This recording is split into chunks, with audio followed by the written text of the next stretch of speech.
Et nous allons commencer comme d'habitude par la prière. Au nom du Père et du Fils et du Saint-Esprit. Amen.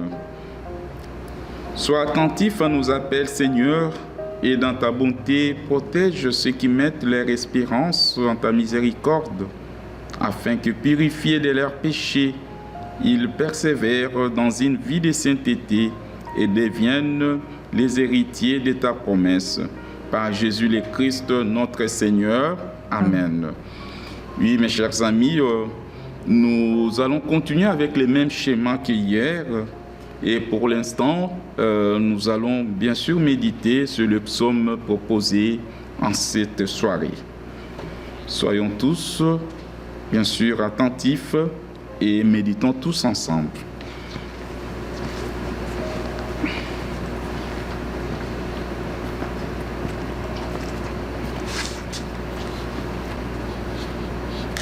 Yahvé, ne me châtie pas dans ton courroux, ne me reprends pas dans ta fureur. En moi tes flèches ont pénétré, sur moi en ta main s'est abattu. Rien d'intact en ma chair sous ta colère, rien de sain dans mes os après ma faute. Mes fautes me dépassent la tête, comme un poids trop pesant pour moi. Mes plaies sont puanteur et pourriture à cause de ma folie. Ravagé, prostré, à bout, tout le jour, en deuil, je m'agite. Mes reins sont pleins de fièvre, plus rien d'intact en ma chair. Brisé, écrasé, à bout, je rugis tant gronde mon cœur.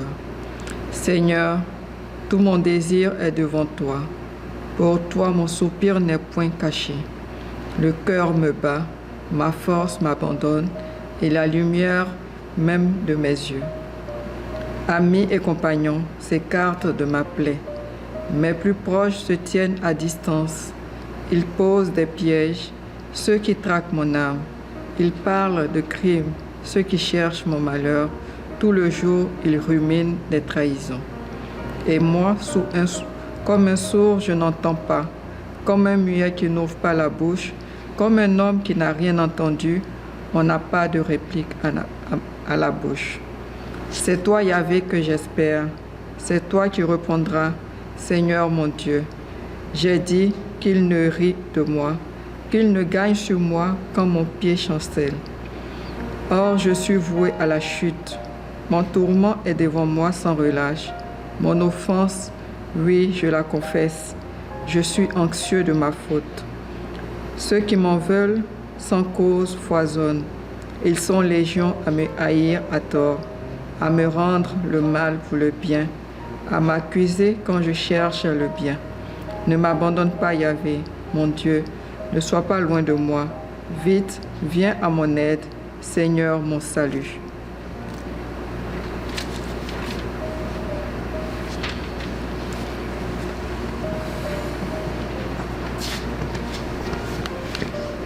Oui, ce psaume 38 nous a aidés à pouvoir méditer davantage pour découvrir aussi notre état pécaminé en vue de demander, de solliciter les pardons du Seigneur. Que chacun de nous médite pendant quelques minutes pour que nous puissions demander au Seigneur de nous mettre dans des dispositions requises pour que nous soyons à même d'écouter la prédication d'aujourd'hui et surtout d'être à même de pouvoir la mettre en pratique.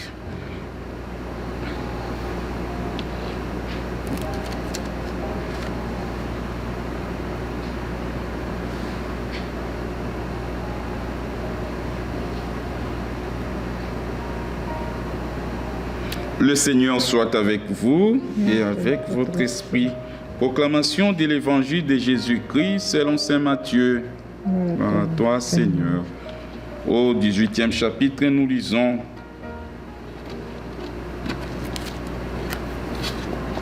Si ton frère vient à pécher, va le trouver et reprends-le seul à seul. S'il t'écoute, tu auras gagné ton frère. S'il ne t'écoute pas, prends encore avec toi un ou deux autres, pour que toute affaire soit décidée sur la parole de 2 ou 3 témoins. que s'il refuse de les écouter, dis-le à la communauté. Et s'il refuse d'écouter même la communauté, qu'il soit pour toi comme les païens et les publicains. En vérité, je vous l'ai dit, tout ce que vous lierez sur la terre sera tenu au ciel pour lier, et tout ce que vous délierez sur la terre sera tenu au ciel pour délier. De même, je vous l'ai dit en vérité, si deux d'entre vous sur la terre unissent leur voix pour demander quoi que ce soit, cela leur sera accordé par mon Père qui est aux cieux. Que deux ou trois, en effet, soient réunis en mon nom, je suis là au milieu d'eux. Alors Pierre s'avança, lui dit, Seigneur, combien de fois mon frère pourra-t-il pécher contre moi et devrais-je lui pardonner? Irai-je jusqu'à 7 fois? Jésus lui dit, je te le dis, passe jusqu'à 7 fois, mais jusqu'à 77 fois. Acclamons la parole du Seigneur. Louange à toi, Seigneur Jésus.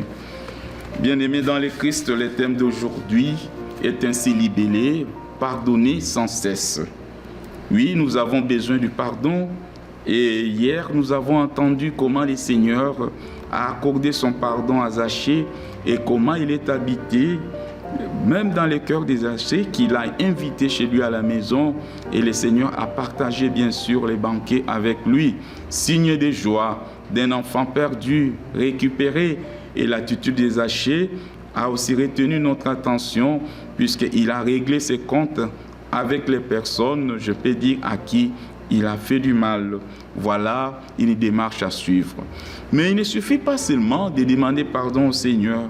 Nous aussi, nous avons le devoir de pardonner à nos frères. Et les Écritures déclarent, même dans Matthieu 5, 42, si tu sais que tu as des problèmes avec ton frère, va d'abord te réconcilier avant de venir présenter ton offrande. En fait, c'est la condition sine qua non pour que ta prière soit exaucée. C'est-à-dire que tu dois avoir un cœur pur. C'est pourquoi, au sein de chaque célébration eucharistique, nous demandons toujours pardon au Seigneur. Et nous demandons au Seigneur de prendre soin de nous purifier le cœur pour que la grâce de la célébration nous soit accordée. Et à travers la péricope de l'évangile d'aujourd'hui, le Seigneur nous montre combien il est utile, combien il est pertinent de pardonner. Et le nombre de fois, ce n'est pas ce qui compte. Entre nous, Pierre a été généreux, puisque les grands rabbins, quand ils enseignaient, ils disaient toujours, il faut pardonner 1 fois, 2 fois, 3 fois, ça va. Mais voilà, Pierre s'est montré généreux, il dit au Seigneur, jusqu'à 7 fois. Oui, c'est-à-dire qu'il a essayé d'enrichir la mesure. Mais la réponse du Seigneur nous surprend. Et je pense Pierre fut aussi estomaqué par cette réponse où le Seigneur lui dit, je ne te dis pas jusqu'à 7 fois, mais jusqu'à 77 fois. C'est-à-dire qu'il faut pardonner sans cesse. Il n'y a pas de mesure accordée pour le pardon. Et c'est au fait l'attitude de Dieu, notre Père, qui nous pardonne tous les jours. À tout moment que nous péchons, il est là, il nous laisse le temps, il nous donne le souffle de vie, il nous écoute. Il marche avec nous, il nous laisse le temps de nous repentir.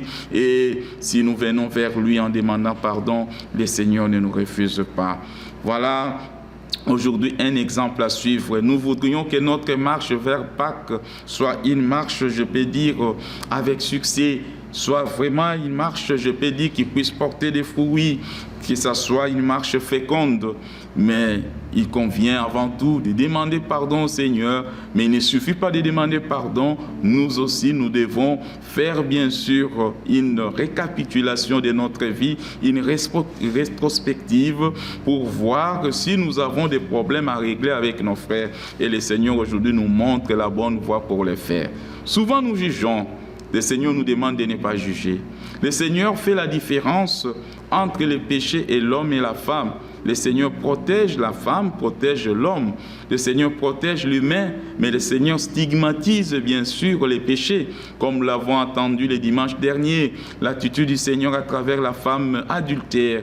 Le Seigneur ne voulait pas de la mort de cette femme et n'a pas permis que cette femme soit lapidée, mais le Seigneur a stigmatisé les péchés et lui a dit, moi non plus je te condamne pas, mais je te demande de partir et de ne plus pécher.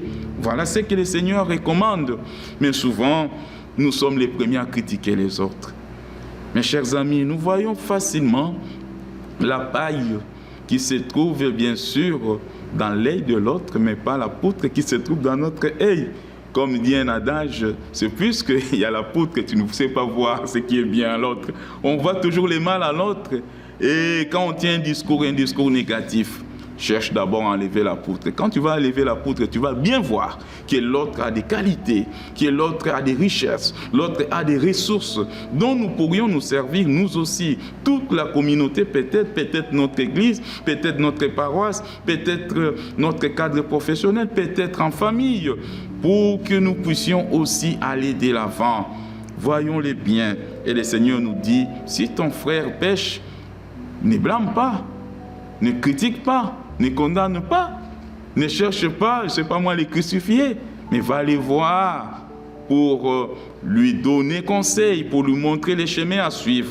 S'il ne t'écoute pas, ne sois pas fatigué, ne sois pas découragé. Prends un autre frère, sinon vous amenez les problèmes discrètement dans la communauté.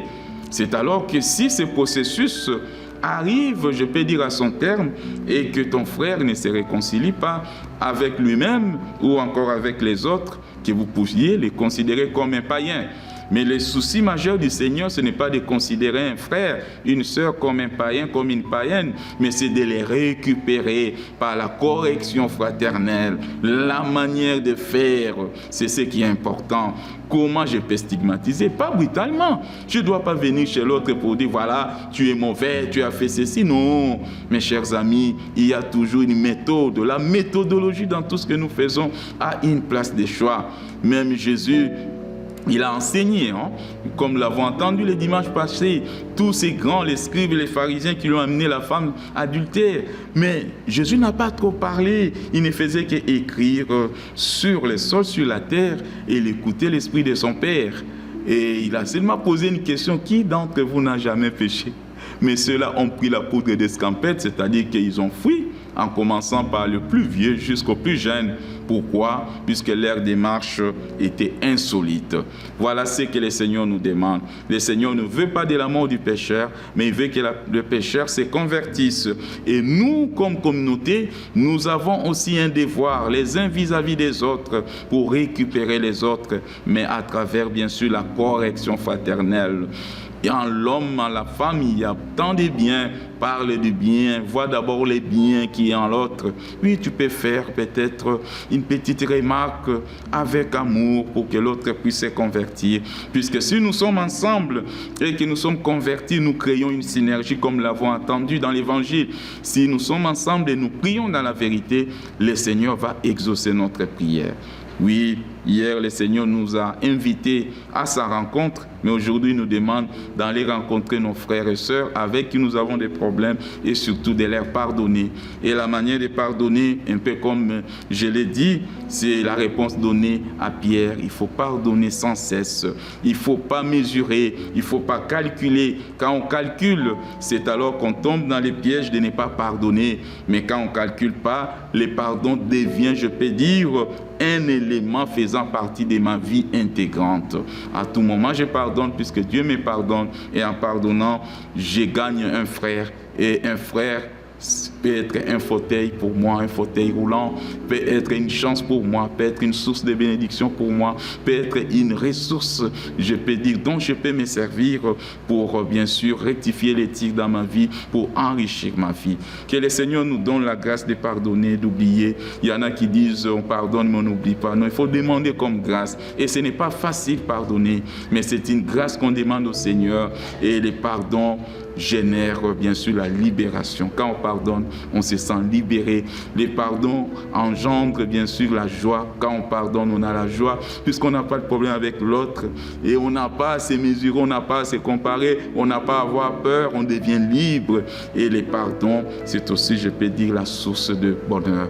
Que le Seigneur nous aide tous à être bien sûr conscients du fait qu'il nous attend, mais il veut aussi que nous puissions nous réconcilier avec les autres pour que nos prières soient efficaces et que lui-même demeure en nous et nous puissions demeurer en lui. Nous pouvons demeurer en lui que si nos cœurs sont purs et si nous n'avons pas de problème avec les autres, qui nous aide à nous réconcilier avec lui et à nous réconcilier avec les autres, lui qui vit et règne pour les siècles des siècles. Amen.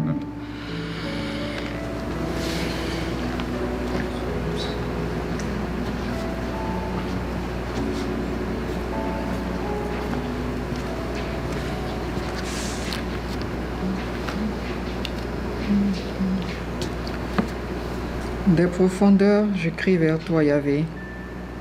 Seigneur, écoute mon appel. Que ton oreille se fasse attentive à l'appel de ma prière. Si tu retiens les fautes, Yahvé, Seigneur, qui subsistera? Mais le pardon est près de toi pour que demeure ta crainte. J'espère, Yahvé, j'espère de tout mon âme et j'attends sa parole. Mon âme attend le Seigneur, plus que les veilleurs l'aurore. Plus que les veilleurs l'aurore, qu'Israël attende Yahvé. Car près de Yahvé est la grâce, près de lui l'abondance du rachat. C'est lui qui rachètera Israël de toutes ses fautes.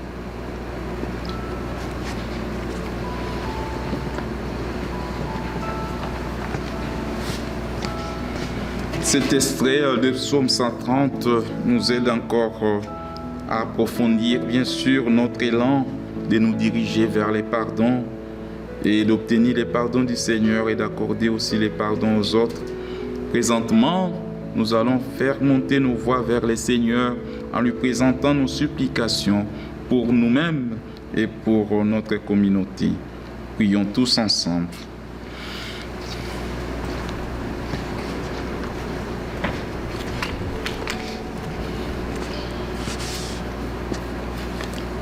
Seigneur, toi qui pardonnes et penses les cœurs blessés, béni sois-tu et prends pitié de nous. Béni sois-tu et prends pitié de nous. Ô Christ, toi qui incarnes la tendresse du Père miséricordieux, béni sois-tu et prends pitié de nous. Béni sois-tu et prends pitié de nous. Seigneur, toi qui ramènes des personnes égarées dans la maison du Père, béni sois-tu et prends pitié de nous. Béni sois-tu et prends pitié de nous.